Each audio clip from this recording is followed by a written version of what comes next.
a silken napkin, enclosing another of cloth of gold, within which was a letter from Saladin in the original Arabic, with a translation into Norman English, which may be modernized thus: Saladin, King of Kings, to Melech Rich, the Lion of England.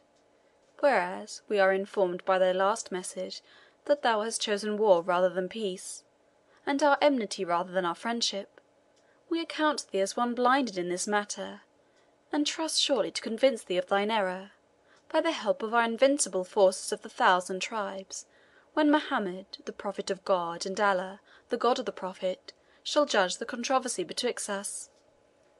In what remains, we make noble account of thee, and of the gifts which thou hast sent us, and of the 2 dwarfs, singular in their deformity as Yssop, and mirthful as the lute of Isaac. And in requital of these tokens from the treasure house of thy bounty, behold, we have sent thee a Nubian slave named Zohack, of whom judge not by his complexion, according to the foolish ones of the earth, in respect the dark-rinded fruit hath the most exquisite flavour. Know that he is strong to execute the will of his master, as Rostan of Zablastan. Also he is wise to give counsel when thou shalt learn to hold communication with him, for the Lord of Speech hath been stricken with silence betwixt the ivory walls of his palace. We commend him to thy care, hoping the hour may not be distant when he may render thee good service. And herewith we bid thee farewell, trusting that our most holy Prophet may yet call thee to a sight of the truth, failing which illumination, our desire is for the speedy restoration of thy royal health, that Allah may judge between thee and us in a plain field of battle. And the missive was sanctioned by the signature and seal of the Soldan. Richard surveyed the Nubian in silence as he stood before him, his looks bent upon the ground, his arms folded on his bosom, with the appearance of a black marble statue of the most exquisite workmanship, waiting life from the touch of a Prometheus. The King of England, who, as it was emphatically said of his successor Henry VIII, loved to look upon a man, was well pleased with the thews, sinews, and symmetry of him whom he now surveyed, and questioned him in the lingua franca.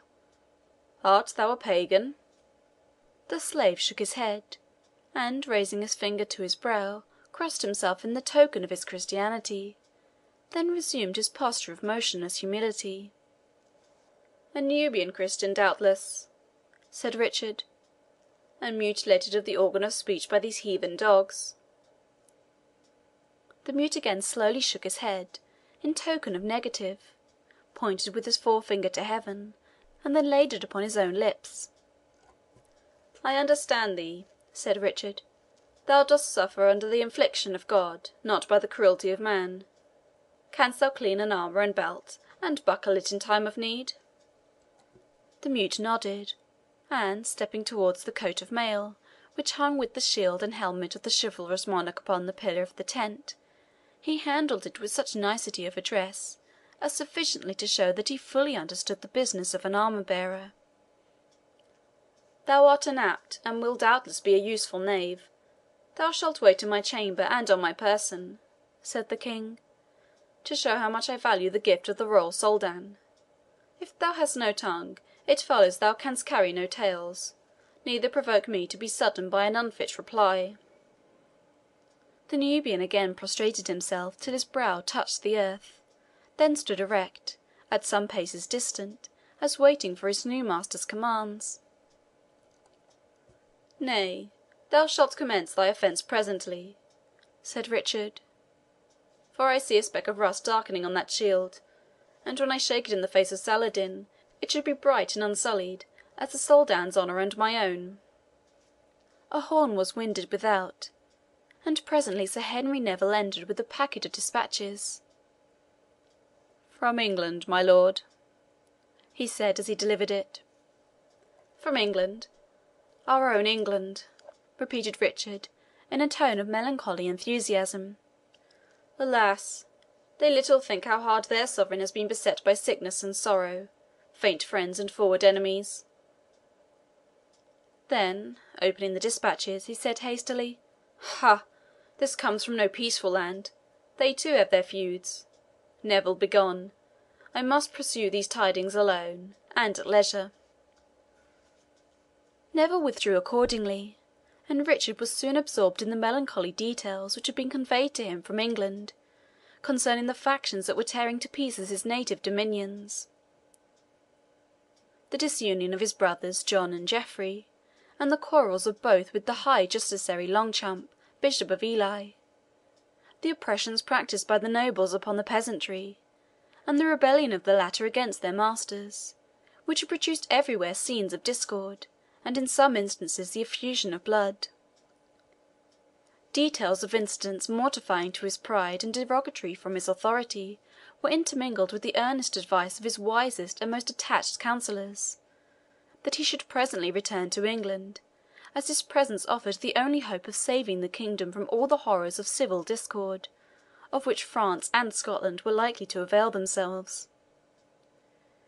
Filled with the most painful anxiety, Richard read and again read the ill-omened letters, compared the intelligence which some of them contained with the same facts as differently stated in others, and soon became totally insensible to whatever was passing around him, although seated, for the sake of coolness, close to the entrance of his tent, and having the curtains withdrawn, so that he could see and be seen by the guards and others who were stationed without. Deeper in the shadow of the pavilion, and busied with the task his new master had imposed, sat the Nubian slave, with his back rather turned towards the king. He had finished adjusting and cleaning the hauberk and brigandine, and was now busily employed on the broad pavise or buckler of unusual size, and covered with steel plating, which Richard often used in reconnoitring or actually storming fortified places, as a more effectual protection against missile weapons than the narrow triangular shield used on horseback. This pavise bore neither the royal lions of England nor any other device, to attract the observation of the walls against which it was advanced. The care, therefore, of the armourer was addressed to causing its surface to shine as bright as crystal, in which he seemed to be peculiarly successful. Beyond the Nubian, and scarce visible from without, lay the large dog, which might be termed his brother slave, and which, as if he felt awed by being transferred to a royal owner, was couched close to the side of the mute, with head and ears on the ground, and his limbs and tail drawn close around and under him. While the monarch and his new attendant were thus occupied, another actor crept upon the scene, and mingled among the group of English yeomen, about a score of whom, respecting the unusually pensive posture and close occupation of their sovereign, were, contrary to their wont, keeping a silent guard in front of his tent. It was not, however, more vigilant than usual. Some were playing at games of hazard with small pebbles, others spoke together in whispers of the approaching day of battle, and several lay asleep, their bulky limbs folded in their green mantles. Amid these careless warders glided the puny form of a little old Turk, poorly dressed like a marabout or santon of the desert, a sort of enthusiasts who sometimes ventured into the camp of the Crusaders, though treated always with contumely and often with violence.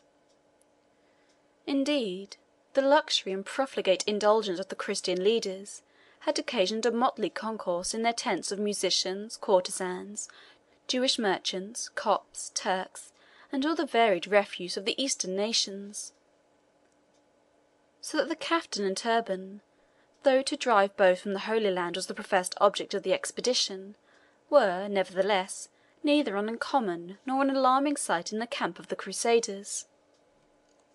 When, however, the little insignificant figure we have described approached so nigh as to receive some interruption from the warders, he dashed his dusky green turban from his head, showed that his beard and eyebrows were shaved like those of a professed buffoon, and the expression of his fantastic and writhen features, as well as of his little black eyes, which glittered like jet, were that of a crazed imagination.